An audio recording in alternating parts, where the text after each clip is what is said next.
all of you here today at the Morristown Festival of Books and to the Morristown and Morris Township Library. This venue has been generously sponsored by the Morristown and Morris Township Library Foundation. The foundation supports the library mission, raising money for 2 major building projects, including the one you're sitting in right now, and for the Bookmobile, an online tutoring program to support historic preservation grants. This festival would not happen without the tremendous support of our presenting sponsors: the Blanche and Irving Laurie Foundation, Town Toyota and Hyundai, and Kim and Finn Wentworth. Along with them, we want to thank the Teen Author Panel sponsor, which is the Peck School, an independent, coeducational, kindergarten through 8th grade day school right here in Morristown. The generosity of our many sponsors keeps the main festival on Saturday free and open to all. We are honored and grateful for their support. If you know any of our sponsors, please thank them, as well as the many volunteers and contributors who has brought the community together to celebrate the power of the written word. Before we move on to our teen panel, a little housekeeping stuff. Please turn off your cell phones so they're not beeping and buzzing. And try not to use flash photography if you can. Also, a little more housekeeping after the panel. We will have all the authors' books to sign and buy over on the Vale Mansion lawn across the street. So we encourage you to go over and talk to the authors, meet them. You can take pictures with them there. If you can, try to let them leave first so they can get there for you. Also, there are cards on a lot of the chairs there. We would love for you to give us your feedback. That way next year's festival and the year after that and the year after that will be even better. And there are also red buckets by the door. If you would like to give a contribution towards next year's festival, that would also be very much appreciated. We have a change to today's teen panel. We have a substitution. Emmy Laybourne, the author of Monument 14 series, was actually en route here and was in North Dakota researching her next book. And the airport yesterday in Chicago was closed down for a long period of time due to a fire. And when you're in North Dakota, it's not so easy to get to New Jersey when the airport's closed. So unfortunately, she was not able to make it today. She has said that any of you who have attended here who want a signed book or autograph for her, if by the book tent you leave me your name and your address, she will send a signed bookplate that you could then put into your book for you. So we can do that at the tent. We are extraordinarily lucky at the 11th hour to have Sandy Hall at the end here, who I will tell you a little bit more about in a second, but who is the teen librarian here and also a recently published YA author, join our panel. Yeah. So, this is how we're going to spend time together. I'm going to give you a little introduction of our 3 authors, and then that will allow them to just give about a 5-minute or a couple minutes about who they are and what they've written. And then we are going to have a talk about writing in general, writing for teens, and anything else that may come up. And after that, we'll open the floor to questions. So if anything that we haven't covered, you want to cover, that's the time to ask questions. So let me introduce our 3 authors. First over here, we have Elizabeth Uhlberg, right there. Okay. Elizabeth was born and raised in Wisconsin before heading off to college at Syracuse University and then coming to New York City to become a publicist in the book business. She's now a full-time writer who lives here in New Jersey, and she is the author of The Lonely Hearts Club, Prom and Prejudice, Take a Bow, Revenge of the Girl with the Great Personality, and her newest title, Better Off Friends. Better Off Friends is set in her native Wisconsin, and it's a romantic comedy that has been called the When Harry Meets Sally for teens, and it tackles the age-old question, can teenage boys and girls ever really just be friends? Up next, over there, we have Kieran Scott. Karen is a native of New Jersey. She's a graduate of Rutgers University, and she now lives up in Bergen County. Karen worked as a YA editor for several years before becoming a writer herself. Some of her earlier titles include I Was a Non-Blonde Cheerleader. She is blonde. It's fake. The He So, She So trilogy. She also has a dual identity and is known as her pen name Kate Bryan, under which she has written the Private series and the Shadowlands trilogy. And her newest series is the True Love trilogy, and book 1, Only Everything, is right in front of her. And at the very end, we are very happy to have Sandy Hall here. Sandy is the teen librarian, right here. She was born and raised in New Jersey. She has a BA in Communication and a Master's of Library and Information Science. That makes her a librarian, from Rutgers also. Her book, A Little Something Different, is her first novel. And it's exactly what the title promises. It's a story of a boy who meets a girl, but told in a unique and adorably new fashion.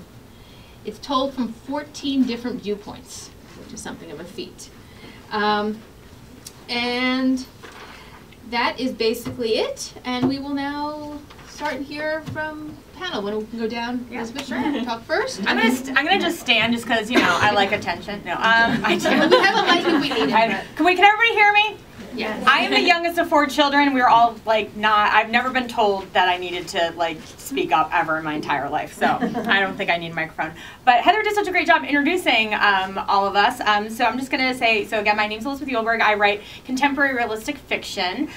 So basically, I spend every day back in high school and 16, which is good because that's how mental age that I am. I can have a conversation about One Direction with the best of them. So, so my new book, Better Off Friends, came usually you just get a kernel or an idea from something that happens in your life. This was the first time ever that the idea came from my editor, who's David Levithan. He's an amazing author in his own right. He did Little Grayson with John Green and Nick and Nora's Infinite Playlist and Every Day, and he's amazing. And we lived near each other in Hoboken, and so we were we're always commuting back together from the city. And he said to me, he's like, what would be really fun to do is to write a young adult version of When Harry Met Sally. Now I'm going to make some people feel really old, okay? Who here under the age of 18 has ever seen the movie When Harry Met Sally? Thank you, thank you. The first time I ever came, I was at a school to speak about this book. All of a sudden I just was so I'm talking to 7th and 8th graders.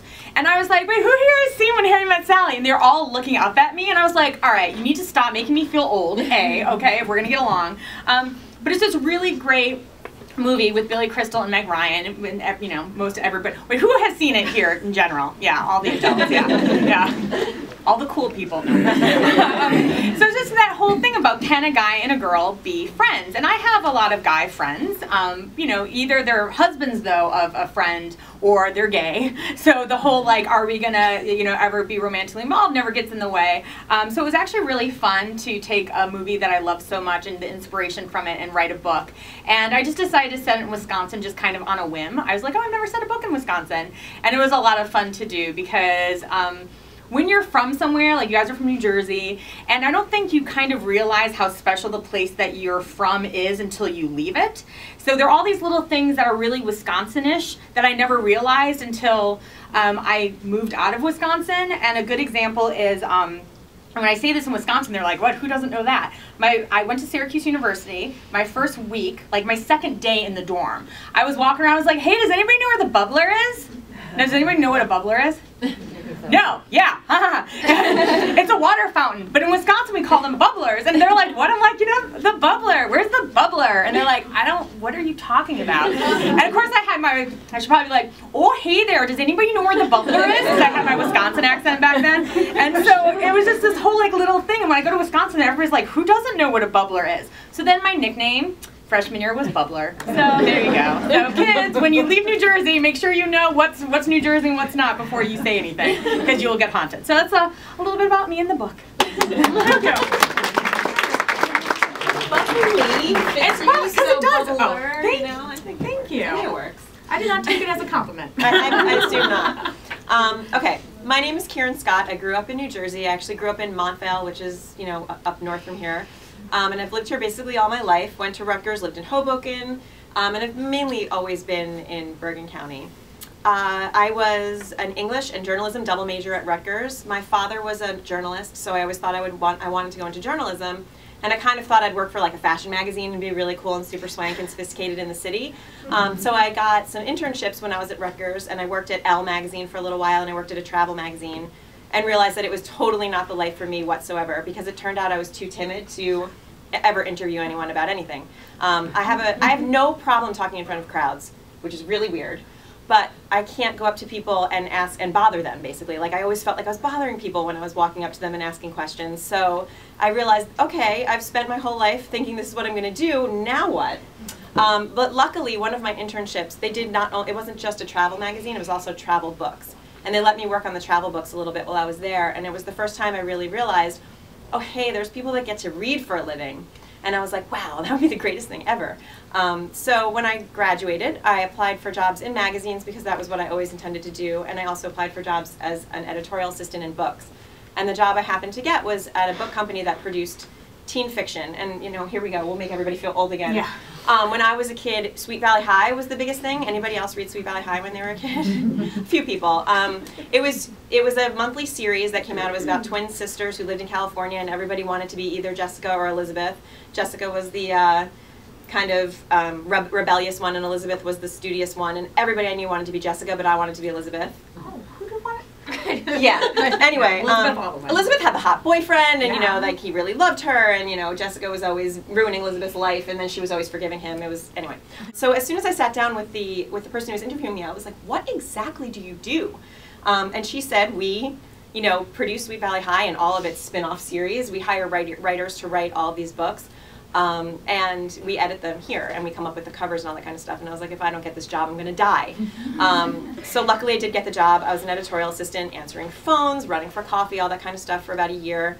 And they let me write some cover copy, which is this stuff on the back of the book that lets you know what the book is about. That was the first thing they let me do, and edited it like crazy. And then they, you know, eventually kind of let me work on a series with another editor, kind of shadow him and see what needed to be done. And so I did that for a few years, and while I was working there, a friend of mine was working on a series called Love Stories, and she needed an author for that series, so she let me audition for it.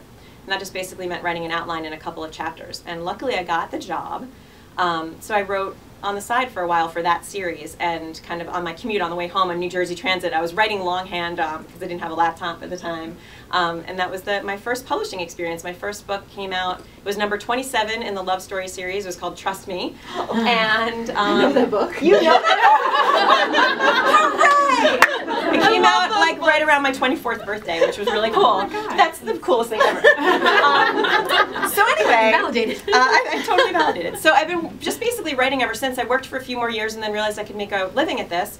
And my first series was I was an online cheerleader, and after that I wrote a book called Geek Magnet. At the same time I was working as Kate Bryan, which is a whole other story I won't get into, and wrote a series, a mystery series as Kate Bryan. And now we come to my current series, which is called The True Love Trilogy. It's about a teenage female Cupid who's banished to Earth, and she has to match 3 couples without her powers in order to save the love of her life from the wrath of the gods. It's told from 3 points of view. It's told from her point of view. She takes the name True when she comes down to Earth. And she's kind of a mess because she's not used to not having her powers. She's not used to living in a human body and getting pimples and gaining weight and getting sunburns and all that kind of stuff. So she goes through a lot of growing pains. She steals things from people because she's always just been allowed to have whatever she wanted. So if she, you know, saw this book and said, oh, I like this book, she'll just take it. And that doesn't go very well in high school. So she's got some issues, and she's trying to match people without being able to read their minds and read their souls, which is like second nature. It's like breathing to her. So that's a whole thing. And then it's also told from the points of view of the 2 kids she's trying to couple, Charlie and Katrina, who both have their own issues. One of them starting new at the school, and the other one has kind of a nasty boyfriend. So it's kind of, you know, you get to follow these. It's kind of like a contemporary romance mixed with mythology. So it's fun, I think. Elizabeth likes it. I love those books. So this is the first one, and the second one, Complete Nothing, actually comes out this Tuesday. And it's really good because I got to read it early. Yeah, I got my friends. So yeah, so if you read this and like it, you can get the next one in 2 days. So that's nice. Okay. Okay, first of all, I have to apologize that I'm not Amy Laybourne. Because we read Monument 14 in book club this summer. I see book club kids here, and I feel so bad because I kept being like, guys, you have to come to book festival and meet Amy Laybourne and ask her all these questions that I can't answer. So I'm really sorry that I'm not her. So yes, I am Sandy Hall. I'm a teen librarian here. And it's kind of funny, because I would say that my romance writer life started reading love stories in high school. Oh, and that's crazy. Give me the percentage. So I always was sort of like, oh my God, these are really fun books. I want to do this someday. Like the way that you think when you're 16 or 17, like, oh, I could do that. And then I went to college, and I failed freshman year writing. And I was like, oh, I'm not going to do that. So I decided I majored in communication. Things were okay. I really did love my job at the library. I've been working in libraries since I was 16. So I got the job here about 4.5 years ago, and a lot of kids would come in and they'd ask for a certain book, and I'd be like, that book doesn't exist. That whatever you're asking for. One of the kids came in and was like, do you have a book about like normal college life, not like somebody getting pregnant or failing out, or you know, like the sex, drugs, and rock and roll of college? And I was like, no one wrote that book. That book does not exist. And then Fangirl came out last September, and that helped a little bit. But so this book didn't even exist a year ago, actually. I have a really weird publishing story.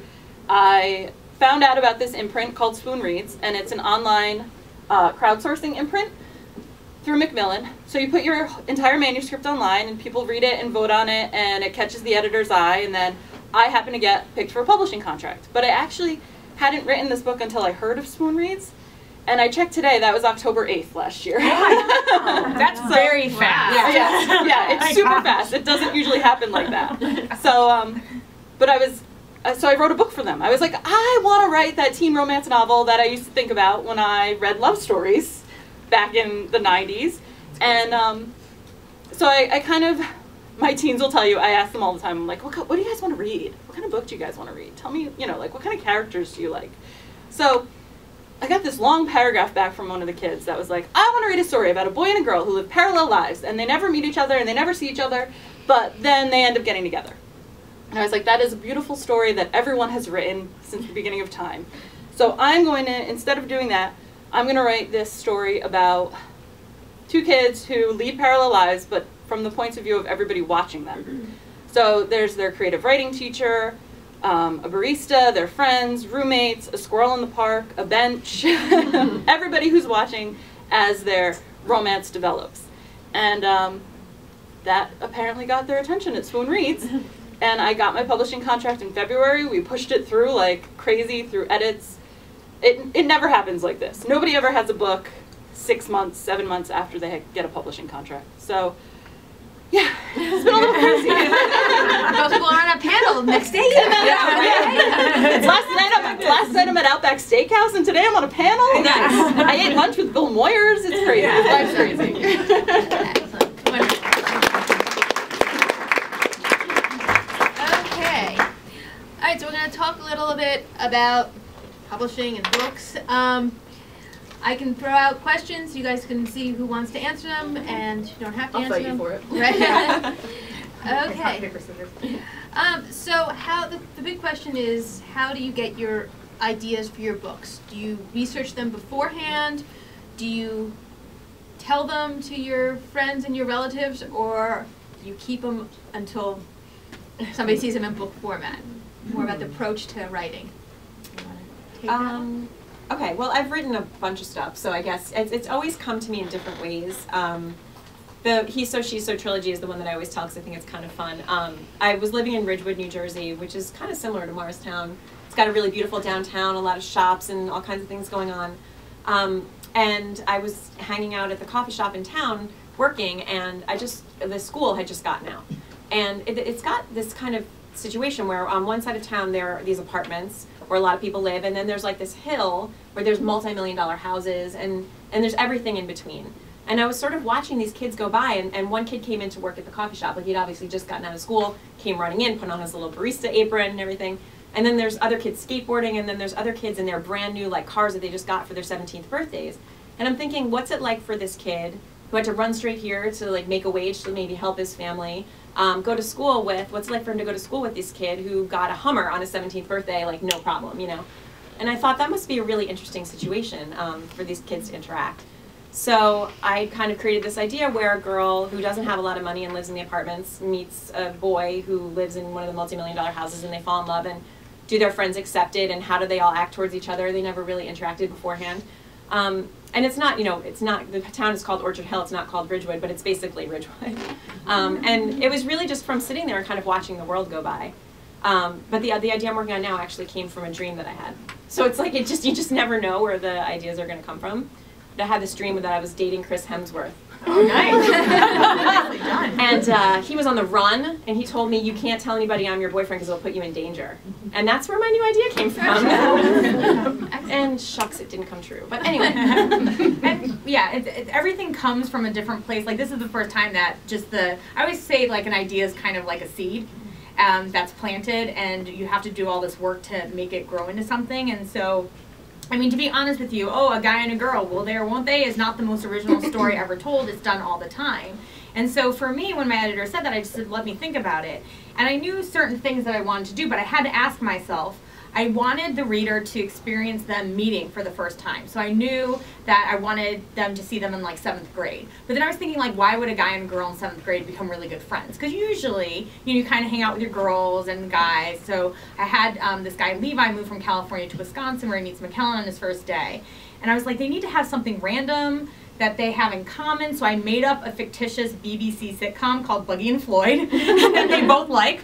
Whatever works. And but just kept having to, before I even sat down to write a single word, before I sat down to do anything, I just spent almost a year, because I was working on another book at the time, just thinking about these two characters. And I really spent a lot of time on the characters. While I know the situation, I just really think it's important to form characters, because a lot of times they end up telling you what to do. The big question, do you outline your books? And how many drafts do you think you do of your books before it actually gets published? Oh gosh, okay. So my first book was called The Lonely Hearts Club, and I wrote 17 drafts of that book before it even went to a publisher. That was a 5-year thing, all right? That's my 5-year plan. But what happened with that book, I learned a lot of what works for me by screwing up, because there's no one right way to write a book. But for that book, I had an idea of, I was out with a friend, and she's that friend, we all have this person, you might be this person, who like dumps her friends the second she gets a boyfriend. And so it was like the 2 weeks out of the year she was single, and we were out, and as soon as a guy starts paying attention to her, she's ignoring me. And I'm sitting there like, oh, like, why do I do this? And I was like, you know, you have so many amazing single girlfriends, you should all go out on Saturday night and celebrate how awesome you are, and that you, no offense men, do not need men. And I was like, that's a really good idea for a book. And so I sat down being like, all right, yeah, she's going to form a club about, like, not dating, go. And I'm like, oh, these characters have to have names, right? And, like, why would she form the club? And I just really kind of just, 17 drafts later. So now I'm very into, like, I do outline. I actually brought, I brought my journal, my notebook. So I have a notebook for every book that I write. And so when I just did, the sequel to Lonely Hearts Club called We Can Work It Out is coming at the end of January. And this is what I had to send the publisher. So this is, I try not to be like, here, you can read everything that happens in the book. It's just a basic outline. So when some people have very detailed outlines, this is basically kind of like, this is the gist of what happens. So I have this now for everything I do. Now, does some of this stuff not end up happening? Yes, sure. But I start with that, and then I have my notebook that, that is, like, the first tab is characters. And I keep track of the characters. I write about the characters, what they look like, what they like. And again, as I mentioned, I spend a lot of time on characters. And then this one has some different things, but then it's like outline. And if you could read this, it says chapter 1. And I just kind of outline basics of what needs to happen.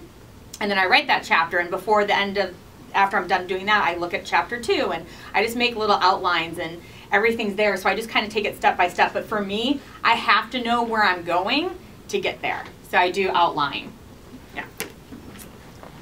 Yeah, I'm a huge outliner. I've written a ton of books at this point, and it's like, they're mostly series and trilogies. And so if you don't know where you're going in the first 4 books, basically, when you start out, then you're in trouble. So I've always been an outliner. As an editor, since I worked on those series that came out like once a month, we really needed very specific outlines, and the authors needed to know exactly what needed to happen so that the next author could write the next book, because that's how those things worked. There was like a team of authors that worked on Sweet Valley High, because otherwise you couldn't put a book out every month. So that's how I learned. I learned on the job, and the outline seemed to like make everything go smoothly. Yes, I got it. Yeah, so so I've always been an outliner, and I don't understand people who don't outline. I've tried it recently, as Elizabeth knows, and it was like, it's been a month probably since I saw you, and I was all excited about it, and yeah, it didn't go well. I gave up on that. I started outlining. So yeah, I feel like plot is a huge thing. I mean, I feel like character first. Character is the most important thing, because if you have an interesting character who really knows what they want and they're going after it, that's really what drives your plot. And then the next thing I come up with is the plot, and I feel like a plot has to have a very specific arc, you know, where you have something that happens that kind of changes their life and puts them on a certain path. And by the end, you know, by the climax, they either achieve it or don't achieve it, and then there's a little, you know, a little epilogue at the end. You know, I feel like every satisfying movie I've ever seen and every satisfying book I've ever read sort of has that arc to it. So I try to stick to it as much as possible. And yeah, I mean, I basically start out with the outline. It takes a couple weeks. My outlines are like 37 pages long. Elizabeth would never understand them. She's like, "What are you doing?" But it makes, for me, it makes the writing so much easier, because when I feel like I've done all the hard work in the outline, and I just have to fill in the dialogue and the details, which is the fun stuff to me. I love writing dialogue. It's my favorite thing. So once I have a really specific outline, I can just sort of like do the fun stuff when I'm writing the first draft. And as for number of drafts, I've always written on a very tight schedule, so I don't get the luxury of many drafts. I think the most I've ever done was on the second Shadowlands book, and it was 6 drafts. And it was torture for me, because I usually do 2. Right. So 6 was insane. Okay. I am passionate about office supplies, among many other things. So this is my roll of index cards that basically made up the entire book. In fact, I noticed that the index cards are thicker than the but so each index card is a scene, and on the front of each card I wrote who the main character point of view would be, and then I sort of left myself little prompts on the back of the card. So when I said, and I love to give myself like a word count challenge. I love thinking about like, okay, this scene could be about 800 words, and then when I come to it and it's like 864, it's just like beautiful. So this is the entire book just in index cards. So when I sat down to write it, I just kind of went through the index cards, like month by month, scene by scene. I didn't make it easy on myself and do chapters. Why would you do chapters? Why wouldn't you do months? So it was like, God, I just love them so much. Nice. So I feel like in a way, this was almost like my first draft. I would say I probably did 4 or 5 real drafts when you count them all up. But the biggest change between one of the drafts was that we took it from 23 points of view down to 14. So that's where like the major edits kind of happened. But can I see? Yeah. And like there's a whole thing. The yellow index cards are scenes where just Gabe is present. The pink index cards are scenes where just Leah's present. The green index cards are both of them, and the orange is neither. So I track it. Wow, you are good. Overwhelming, my goodness. I don't know. I used to hate when teachers in school would always say, write what you know. But do you guys feel that you write what you know, or do you feel you don't? I write what I know in terms of where I live, because like Elizabeth was talking about before, I've never lived anywhere but New Jersey, so all my books are set here pretty much. There's one that's set in Florida, but the girl came from New Jersey. I just feel like, you know, I'm not going to be able to be authentic setting a book in Wisconsin or setting a book in Paris, because I don't know what it's actually like to live there. But other than that, you know, I've written all kinds of different characters. Like, obviously, I don't know what it's like to be a Greek god. I was going to say, right, you obviously don't. I can imagine, but I don't know. But I think that, you know, the basics of what I know go into my books. You know, what it's like to be a friend, what it's like to have a broken heart, what it's like to lose a parent. You know, all those things end up going into different characters, and you kind of use your emotions and your different experiences to make them more real. And I think that is definitely useful. I've never lived anywhere besides New Jersey either, and I see all of my books going to be set in New Jersey because it is easier. I always say this one's set at fake Rutgers. So it's like, I never say that it's Rutgers, but it's really Rutgers. Like, if you go to Rutgers, you know it's Rutgers. Is the squirrel that fat squirrel that was always outside the library The that one everybody got? You know the squirrel. Shit, oh, absolutely. I know that squirrel. Other than like Voorhees Mall squirrel. Okay. They're a little more cracked out. People always fed the squirrels at Rutgers, and they were like dogs. They would come up to you and they would sit next to you and be like, the squirrels at Rutgers are the most domestic things ever. oh God, horrible. Anyway, sorry. Yeah. Sidebar. So, anyway, yeah, write what I know. Rutgers squirrels. Right outside the skills So building. about the writing process. Where do you each write? Do you listen to special music? Do you like stay at home all day in your pajamas and write? Do you? How does On a good day? do you write at do you come home and write at 3 in the morning? What's your sort of writing style, as it were? I 95% of the time I do write from home. In the morning, like I wake up, go to the gym, and then I do all the stuff. There's a lot of stuff that needs to be done when you're a writer that has nothing to do with writing. You know, social media, getting back to emails, work things, blogs. There's a lot of things. I do all of that. I eat lunch, and then I sit down, and I'm like, okay. And I always have a goal for the day. And the first draft is a word count goal. And I can't get up from my chair unless I hit that goal, or if I'm in revising, it's amount of pages or some kind of goal. And it's just helpful because you're on a deadline. You don't want to wait everything until last. But I will say this: so my first 3 books I wrote when I was still worked full time, and so I could only really write on the weekends. And I had to actually write very fast. So I would have to write 5,000 words a day on Saturday and Sunday. But if I hit the 10,000, now they weren't good, but first draft's the first draft. If I hit it, I got to go to the cupcake place near me. And so they would see me, not showered, I looked homeless, and they would see me like with my hair just being like cupcake, and they're like, oh, you made your writing work count, good for you. Like chocolate! It's just not, not healthy, but whatever works, whatever goal gets you, whatever gets you to the end of the book is what you need to do. I like that. Yeah, I have 2 little kids, so after I get them off to school in the morning, I sit down and write right away. I always do my best work in the morning. I have an office, and it's on the east side of my house, so I have the sun in the morning. It all works. And I usually have I have a goal of I call them scenes. I write really short chapters, so I try to do 3 scenes a day. And what I normally do is read over what I wrote the day before to kind of get me back in the mindset, and I edit it up, make it look prettier than it did the day before. And then I write the 3 scenes for that day, and then I'm pretty much done. And I do the reverse. In the afternoon, I get on social media and I post the things I need to post, or I read, look through magazines, see what's going on, read the trades, all that kind of stuff. And then I pick up my kids, and then they exhaust me to the point that I'm in bed at 8 o'clock. So I'm not a person who can then write in the evening at all. I used to be, but not anymore. So yeah, that's basically it. Every once in a while I kind of get bored and I go out and I'll write at a coffee shop, but it'll last a day because I feel like I need to be at my computer in my place, I prefer to write at home, but again, it's one of those things, and I am still working full time. This little something different I wrote in 6 days because I happen to have off, and I was really excited about it. And, don't tell Elizabeth. But it's never going to happen again. I don't think I'm ever going to be that excited and write that many words. It was ridiculous the amount of words that I was writing a day. But does that include this? Yeah. No. Okay. No, this was a month's worth of work. Okay. All right. The index cards went on for a while. But you also didn't know, I think this happens a lot with your first book, is you didn't know it was going to be written, so it probably freed you up a little bit. Well, yeah, I had no, right. Yeah, I mean, it was going to be read. Sorry. Yeah, exactly, and that helped. But I had actually written this weird dystopian before I wrote this one, and it was so much harder to write because I was world building. So then when I sat down to write something in a place that I knew, it was I was like that Jim Carrey gif from Bruce Almighty, where he's like, oh god. So wait, what was the question? Where do you write? Oh yeah, home. Yeah. Normally home. Sometimes work on lunches. And, other libraries. I love libraries.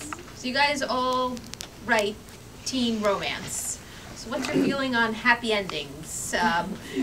Most obviously people desire happy endings, but I would say probably most teen couples don't go off years later into the sunset. Well, we don't have to talk about years later. Yeah, So. it actually all works out, yeah. As long as it ties in a bow at the end of the book.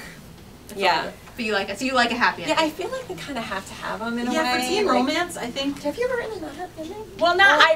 Revenge, So I sort have of. this. I have a book called Revenge of the Girl with a Great Personality, and at the end, it doesn't. Not everything's tied up in a little bow. I don't want to get anything away, but it's the It's book. so good, you guys. Oh, It's one of my favorite books. I think it was on display. It's probably gone. Yeah, it's really Thank good. you. But it's one of those that whenever I do events, or it's a question I get asked the most about, will there be a sequel? Because people just were like, but you know, but they needed to like they needed to know she was gonna, you know.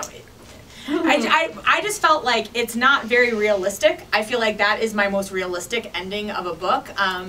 And a lot of, I write standalones, and so a lot of times it ends up with, you know, characters getting together at the end of the book, and people always want sequels. And I always say, you do realize that if I was to write a sequel, it's not 300 pages of happiness and sunshine and puppies. Had to break them up again. Because you need to make it an interesting story, and you think you want to read 300 pages of everything going great for this guy and girl, but it's actually very, very boring.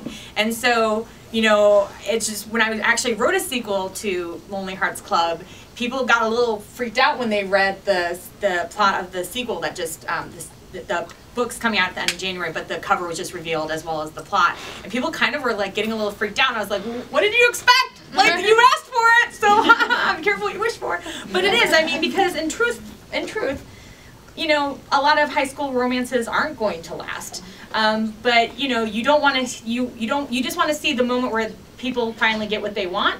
You don't want to see what happens in, you know, the fourth date when, you know, someone's 15 minutes late or cancels on them, because that's just reality. So, Yeah. but Who wants reality? yeah, I do like a good happy ending every once in a while. So. Anyway, who has some questions here for the panel? Anybody have a question? Who's gonna Hand up? Oh, look at that, nice. Okay, here. Why don't we start with you? Why the pen name? Oh, is that for me? Yes, that would be you. It's kind of a long story, but I'll try to make it short. I was an editor, as we talked about before. I was a writer full-time, and a friend of mine at the place where I used to work had commissioned a book called The Princess and the Pauper. She hired an adult author to write it, and it was somebody who'd never written teen before. And she didn't want to be associated with teen. It was back then completely opposite of is now. Now all adult authors want to be YA authors, it seems like. Back then, no adult authors wanted to be associated with YA, so she decided she wanted a pen name. Somebody came up with the name Kate Bryan, and that's what they decided to use. So the book came in extraordinarily late, and it was like unreadable. It was so bad, I mean, they let me read it. It was so bad that I had to rewrite it from the beginning. She called me up and she said, I know you're really fast, and we need to have this book done because they've printed the covers, they've printed the catalog, all this stuff. It's all done, but the book is in horrible condition, so they asked me to rewrite it from scratch. So I did it really quick and rewrote it from scratch, and I thought that was going to be the end of it. They paid me a little bit of money to do it, and that was it. But then the book sold really, really well, and the publisher wanted more books by Kate Bryan. And I was already writing under my name. I had actually just sold I Was a Non-Blonde Cheerleader as Kieran Scott, but once the publisher wanted more books, they said, would you mind doing some more? And I said, sure. And sure enough, it's been like 10, 12 years I've been writing under both names. And it's a privilege and an honor to be able to do it because I know so many people who can't get one book published, and so to be able to do it under two names is insane. And it's been a lot of fun because I feel like I have a split personality. I talk about Kate like she's another person, you know, like in the third. And, she's like crazy, and she writes a lot of mystery and like scary stuff, and I write the sweet stuff, you know, stuff like that. So it's like Jessica and Elizabeth again. It's like Jessica and There you Elizabeth. go. I'm living a dream. But anyway, so that's why. Excellent. Who else has a question for everybody? Go ahead. Hi. I'm just wondering what you feel about the standalone, for yourself, your own personal reading. Do you prefer to read standalones or sequels and series where you're like, no, I know I need to keep reading it, and but why isn't it over? And it might take a year to get to that next level of what's going on next, and in terms of reading and writing for everybody. Mine's a non-answer because I love them all. Okay. Read it all. Yeah, I would love to write a series. I love reading. I love them all. So.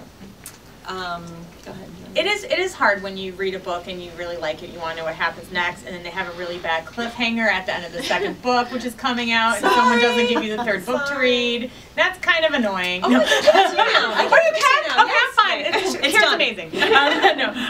Yay, I'm excited. I just happen to have written just standalones, and I am writing a sequel. I I do have a thing that's going out shortly that is a series, so it'll be my first series. But as a reader, I read everything. I will say that I'm in a book group where we read just YA, and a lot of times we read like the first book in a series, and there'll be times where like the whole series will be out, and I'll just look at someone and be like, just tell me what happens. Like I don't have time. Yeah. There are all these other books. I don't have time to read 6 books. Just tell me. That's just right. tell me what That's, happens. that's the Yeah. thing. Like, I've obviously written a lot of trilogies and a lot of series, and that's been my bread and butter. But really, really, really grabbing with the first book. Like, I feel like I just don't have time. You know, like there's so much else going on. There's so many things I want to read. I'm writing. I've got kids. You know, all this kind of stuff. And there have only been a few trilogies over the past year that I've wanted to read the second book. One of them was Just One Day. Oh yeah, that's great. I had to read What Happened Next there. And another one was The Darkest Minds, Alexander Bracken. The second book was called Never Fade. And the third book's coming out in a couple months. It's a lot of people haven't heard of it. It hit the New York Times bestseller list for like a couple weeks. It's so good, you guys. It's like it's dystopian, which I feel like everybody's over dystopian, but it's freaking good. She's a beautiful writer, and the characters are amazing. And I happen to know her. She's like this young, beautiful, like former publicist, and you're like, why do you have this like charming life that not only are you amazing at your day job, but like you're able to do this incredible storytelling. So if you can get The Darkest Minds, like, and you like that kind of stuff, like totally read it. Who else? Okay, back there.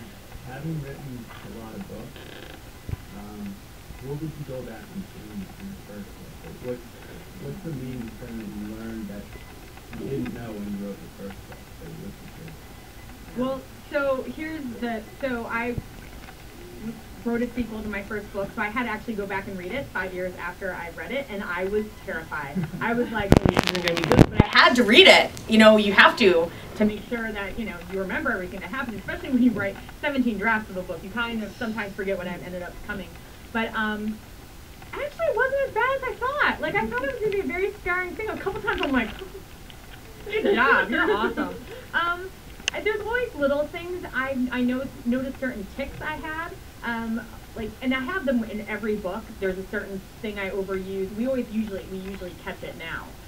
But you just kind of a verbal crutch or something that you end up having. But I really wouldn't change anything, because I got some suggestions at the time when I was editing it that I was like, oh, are you serious? But they all ended up being for the best. So I'm very appreciative of it. You know, obviously, if I was to write it now, it would be different, but I don't know necessarily if it would be better, because there's something freeing about writing something where you know there's a possibility. You're just writing for yourself. Now when we write, we're writing for our publisher, our editor, our agent, and our readers. And so that first book is a very, you know, and obviously I loved it enough to stick with it for 5 years. So I'm like 4 drafts now. I got it figured out, but like, yeah. I would say I Was Non-Blind Cheerleader was my first hardcover, and there were some pop culture references I wish I hadn't put in, because now it just got published for the Nook for the first time, and I'm like, it's like it mentions The Sopranos. I'm like, nobody even, like, you know, kids today, like 12-year-olds are like, what is that? You know, they have no idea. So that's something I always tell people, like, try to keep the pop culture reference out. I was helping out a friend with a manuscript, and she had something about Mean Girls. I said, take it out. But then she had something about Derek Jeter. I was like, you could leave that in. People are going to know who he is for a while. Right. So it just depends. But, like, yeah, I would definitely take out a lot of that kind of stuff. That you try to make it sound cool, but it's really only cool for, like, 6 months. Yeah. So. Anybody else out there have a question? I'm not a freshman grade writing major, and I was just wondering if you have any like advice for the younger students. in what respect? About writing or about getting published? Okay. Now that I asked that, you can answer.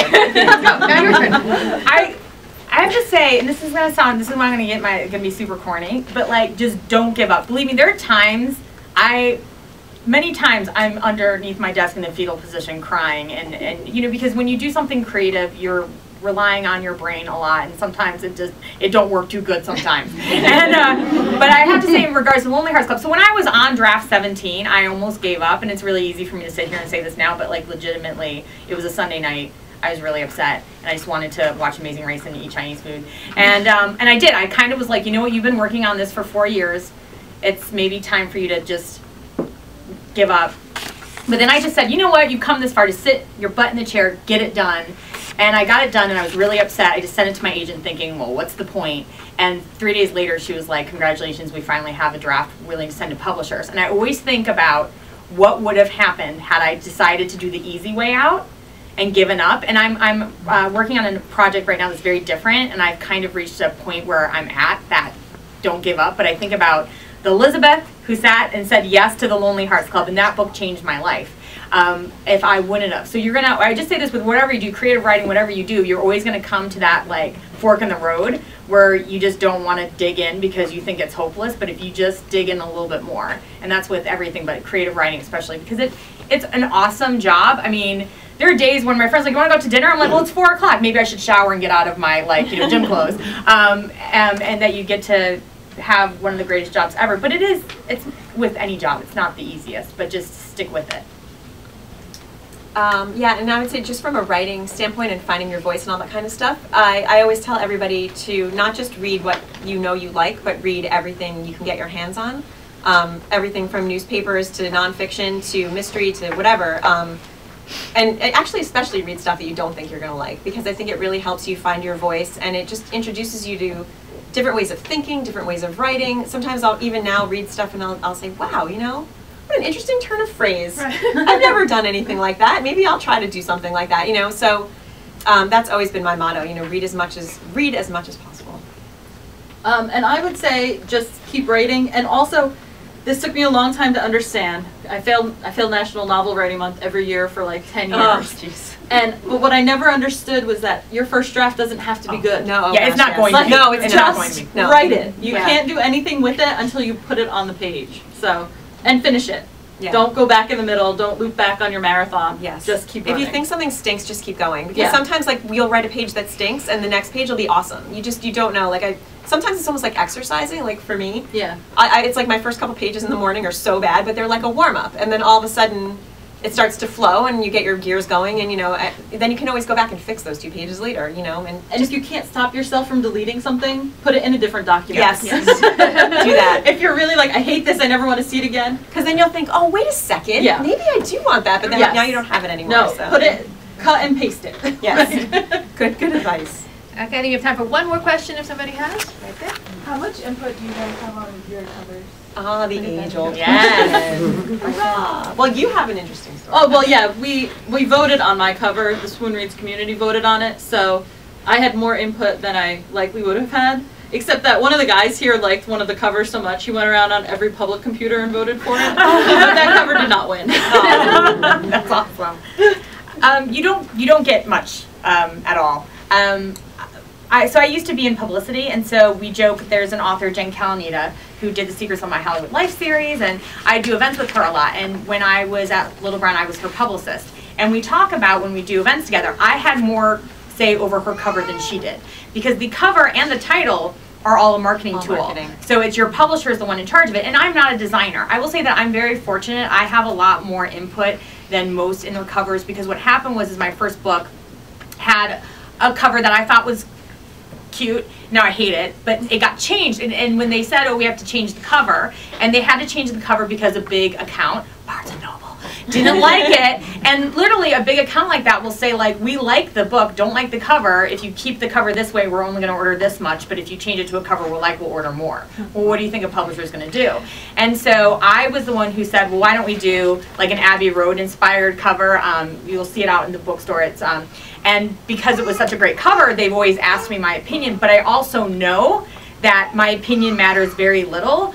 And so they always ask me, and Better Off Friends was the first time I got an email, do you have any ideas? We're getting ready. And I was like, nope, good luck. And like my editor was like, what? Like literally I always have an idea, and it's weird, my ideas are always very close to the idea the design editor has.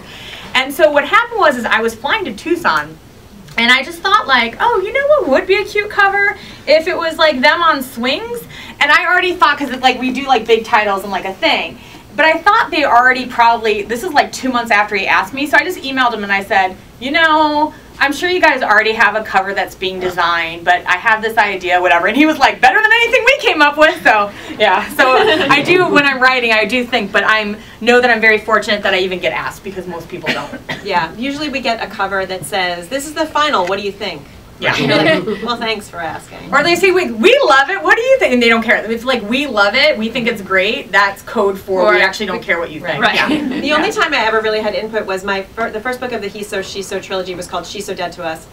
And it was a light blue cover with white pearls, a broken strand of pearls, and it was really beautiful. It was like a Tiffany blue, and it actually won some design award. It was gorgeous. Yeah, it was a great cover. But people thought it was about a dead person. Oh, right. People thought it was, there are no dead people in the book. Spoiler alert. So there was just some confusion about the book. It didn't sell very well because people were confused by it, basically. So when they repackaged it for paperback, they were trying to do new covers, and they asked me what I thought, and I said I always sort of envisioned it as, you know, she's off to the side, and all, you know, these other people are kind of like looking at her like, you know, you're gross kind of thing. And that's actually what they ended up using. They of course cut all the heads off because God forbid anybody have heads on the cover of a book. I don't like heads on covers. Really? Yours have heads. Well, yeah, but but you don't see their face. Yeah, you don't see their faces on this either. And so yeah, they so then after that, for the next 2 paperbacks, they asked me what I wanted, and they just did what I wanted, which was cool. That was the only time. Excellent. All right, wonderful. Well, thank you guys so very much. Let them gather their stuff, wander out. You guys can follow, come across the street to the Vale Mansion. They're selling the books, they're signing the books. Because please go to your local bookstore or any online book place that you like and order Sandy's book because there's a last minute edition. Oh, yeah. So she can sign stuff for you, but I don't know that we have books to sell for her. So buy hers elsewhere, please.